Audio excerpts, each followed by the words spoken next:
Kita beralih ke informasi lain, Saudara. Menteri Sosial Tri Risma hari ini meminta para pelaku pemerkosaan seorang remaja perempuan oleh ayah kandung, kakek, dan pamannya di Madiun, Jawa Timur dihukum maksimal.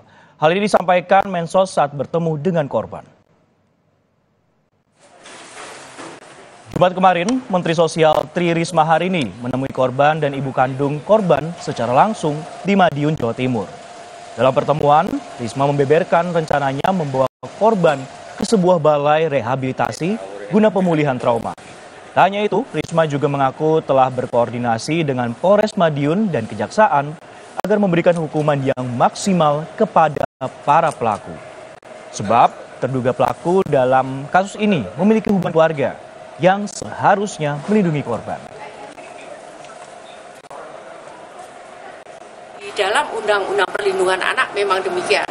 Kalau pelaku itu adalah ada hubungan keluarga yang seharusnya, dan bukan keluarga saja, guru, kemudian pokoknya yang sifatnya harus melindungi tapi menjadi pelaku, meskipun ini masih dalam penyelidikan, saya katakan ini sesuai Undang-Undang Perlindungan Anak, maka hukumannya adalah maksimal ditambah sepertiganya, seperti itu.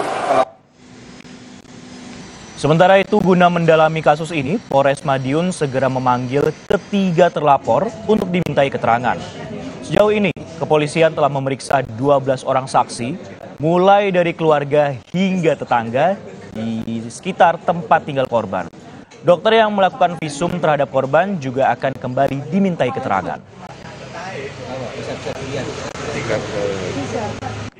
Pelakunya kan masih dalam tahap terlapor, ya, masih terduga ya. Perkara ini yang diduga kan ayah, paman, sama kakeknya. Nah, kita dalam hal perkara ini masih mendalami. Kita periksa saksi, juga masih koordinasi dengan ahli dalam perkara ini, ya. Jadi kita tidak bisa memutuskan langsung apakah itu memang bapaknya yang jadi terlapor atau memang tidak. Ya. Makanya kita perdalam dulu perkara ini dalam tahap penyelidikan. Memang pasti kita akan mengundang bapaknya untuk diambilkan keterangan. Bapaknya, pamannya, kakeknya kita pasti akan minta keterangan.